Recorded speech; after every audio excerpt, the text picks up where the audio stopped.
Good morning students. आज हम कक्षा 12वीं का चैप्टर 6 जल संसाधन पढ़ेंगे। ठीक है स्टूडेंट्स, आपका चैप्टर 5 भू संसाधन एवं कृषि को जो हमारा सीबीएसई बोर्ड है उसने आपके सिलेबस से रिमूव कर दिया है। ठीक है स्टूडेंट्स, तो हम जल संसाधन के बारे में पढ़ते हैं। सबसे पहले हम ये पढ़ेंगे कि जल संसाधन होते क्या हैं, फिर उसके बाद हम ये पढ़ेंगे इस चैप्टर के अंदर कि भारत में सबसे अधिक पानी की आवश्यकता क्यों पड़ती है। फिर हम ये देखेंगे कि अगर भारत में पानी की सबसे ज्यादा आवश्यकता है तो हमारी जो भारत सरकार है वो इसके प्रबंधन के लिए और संरक्षण के लिए क्या कार्य कर रही है।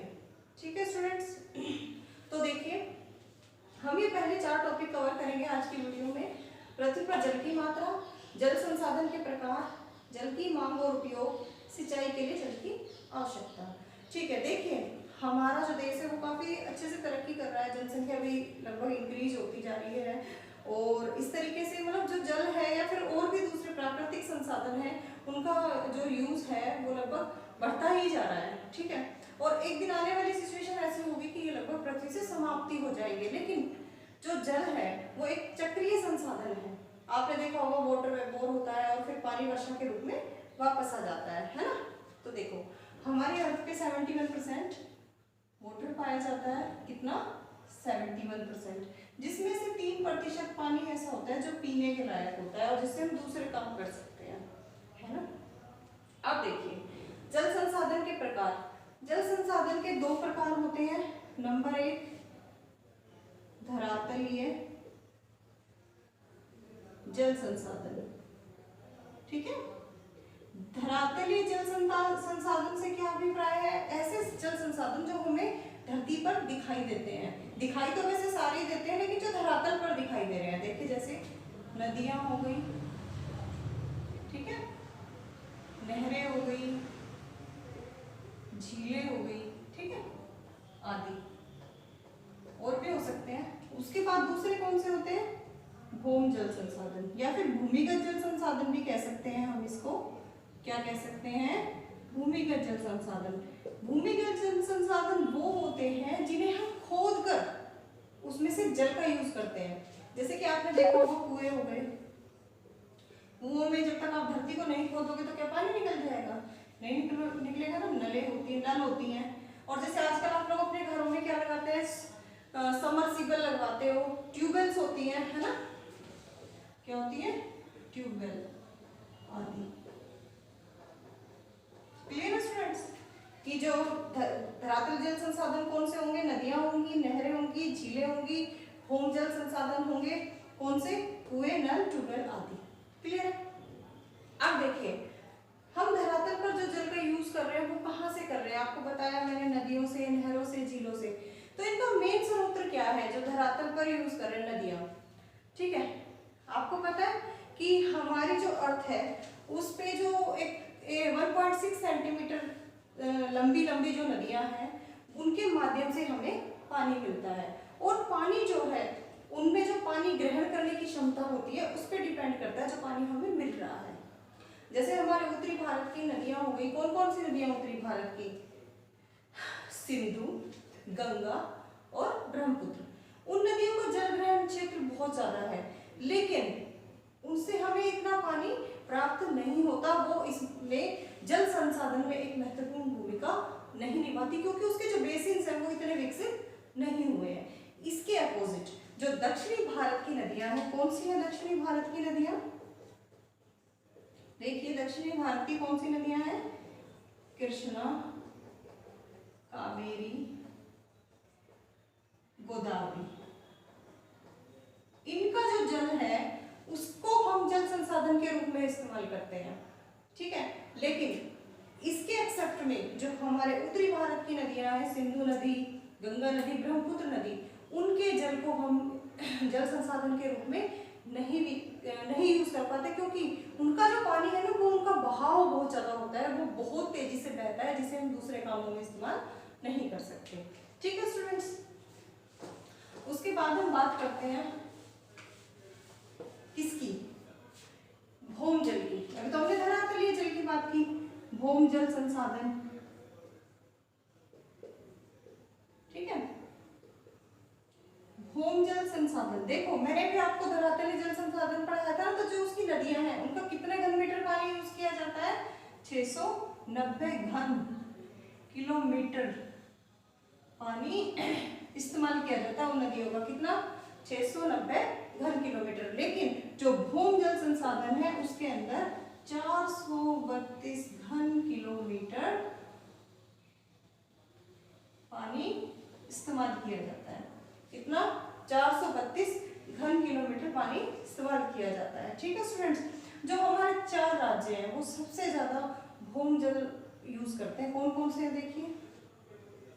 पंजाब,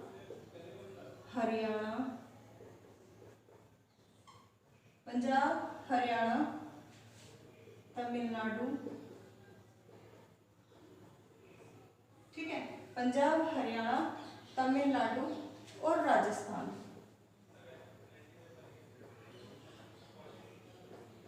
ये 4 राज्य ऐसे हैं जो भूमजल है ना उसका सबसे ज्यादा इस्तेमाल करते हैं। क्यों करते हैं? क्योंकि वहां पर कृषि बहुत ज्यादा होती है। और राजस्थान में तो आपको पता है पानी की कमी है, तो वो क्या करते हैं? कुएं खोदकर या मतलब कहते हैं ना नलकूप लगाकर ही पानी का इस्तेमाल करते हैं। ठीक है स्टूडेंट्स, और आने वाले टाइम में इसके एक्सेप्ट में देखिए, जैसे राजस्थान है ना, वहाँ पे जितना पानी यूज करना चाहिए उतना वो यूज नहीं कर रहे हैं, लेकिन जितनी पानी की मांग है आने वाले टाइम में हमारे लिए एक समस्या का विषय बनने वाला है कि पानी की मांग। क्योंकि आपने देखा होगा कि पहले हम कितना 50 फीट खोदकर आप एक नलकूप लगा लिया करते थे, लेकिन अब आप 90 फीट खोदते हो उसके बाद एक नलकूप लगता है। तो इसमें वेरिएशन आया कि नहीं आया? ठीक है स्टूडेंट्स, आपको शायद समझ में आ गया होगा ये। आगे देखिए, फिर हम बात करते हैं जल की मांग और उपयोग के बेस पर। देखो अब आपको पता है कि हमारे देश में जल आराम से यूज हो रहा है। हमारे देश में हमारे मतलब कहते हैं ना फसलों के विकास के लिए पंचवर्षीय योजना बनाई गई थी, जिसके अंदर कृषि को महत्वपूर्ण योगदान दिया गया था। और कृषि अच्छी करने के लिए क्या होना चाहिए? सिंचाई व्यवस्था कैसी होनी चाहिए थी? सुदृढ़। ठीक है, इसके लिए ना उन्होंने बहुत सारी, हमारी भारत सरकार ने बहुत सारी परियोजनाएं बनाई हैं। इसके लिए क्या बनाया है? जैसे हीराकुंड बांध है ना, भाखड़ा नांगल बांध,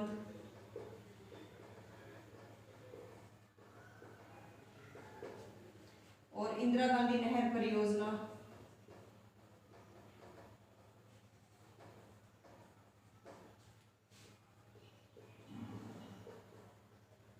ये सब किसके लिए किया गया है? सिंचाई व्यवस्था को सुचारू रूप से चलाने के लिए। क्योंकि हमारे देश की पॉपुलेशन इतनी बड़ी है, उद्योग धंधे विकसित हो चुके हैं, कृषि कर रहे हैं हम लोग, क्योंकि हमारा जो भारत देश है उसकी 2/3 पॉपुलेशन जो है वो किस पर डिपेंड करती है? कृषि पर। और भारत एक कृषि प्रधान देश है, तो उसके लिए पानी की व्यवस्था होना बहुत जरूरी है। देखिए स्टूडेंट्स,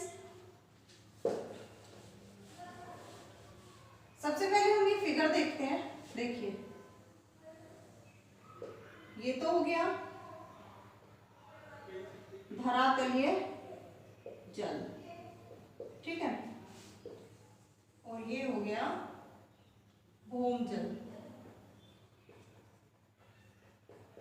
इसको भूमजल का निकास भी बोल सकते हैं कि भाई कितना जल हम यूज कर रहे हैं, इसका जल निकास।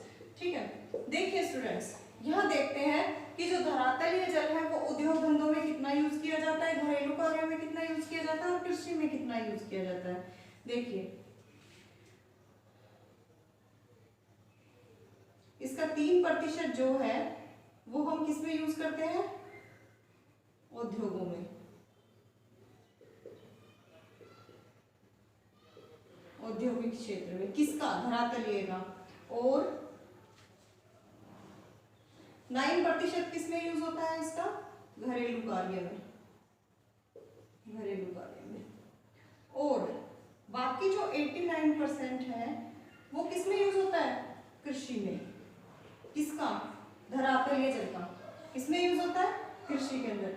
इसी तरह भूमजल, अगर हम भूमजल की बात करते हैं तो देखिए स्टूडेंट्स, इसका जो 5% है वो किसमें यूज होता है?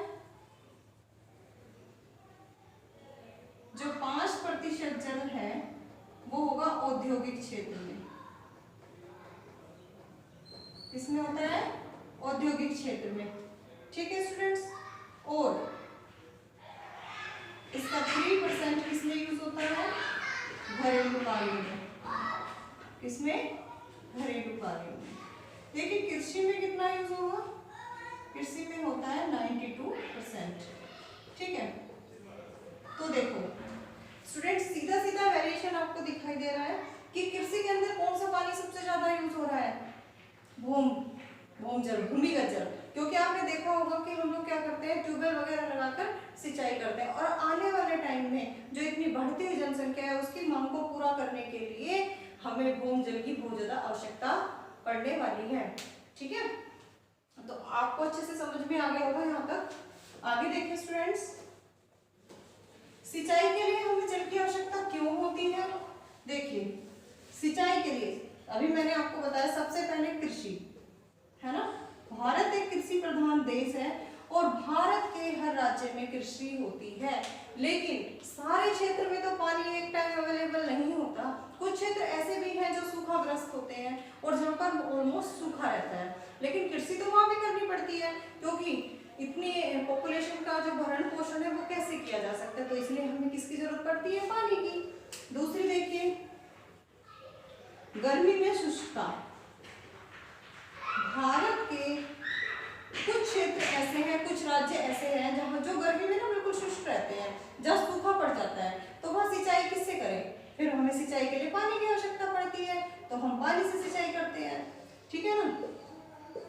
उसके बाद थर्ड आता है हमारा, जैसे कि बिहार, पश्चिम बंगाल राज्य हैं, वहां पर क्या होगा कि मानसून आने के बाद वर्षा होती है, लेकिन अगर मानसून लेट हो गया और किसी कारण वर्षा नहीं हुई तो क्या होगा? हमें सिंचाई करनी पड़ेगी और सिंचाई से ही वर्षा होगी। ठीक है, मानसून का लेट होना, ठीक है, लेट होना या मानसून में वर्षा ही ना होना, तो क्या होगा? हमें सिंचाई करनी पड़ेगी और सिंचाई की आवश्यकता होगी, तो इसलिए हमें क्या करना पड़ेगा? उसके लिए जल की आवश्यकता पड़ेगी। फोर्थ देखिए बेटा, बहुफसलीकरण।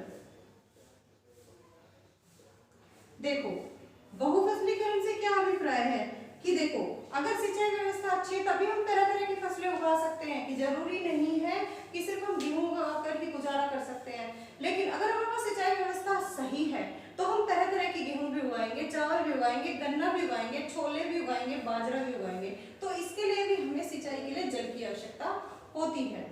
ओके स्टूडेंट्स, मुझे लगता है कि आप लोगों को ये चारों टॉपिक अच्छे से क्लियर हो गए होंगे। आगे की टॉपिक मैं आपको अपनी नेक्स्ट वीडियो में कराऊंगी। Thank you students.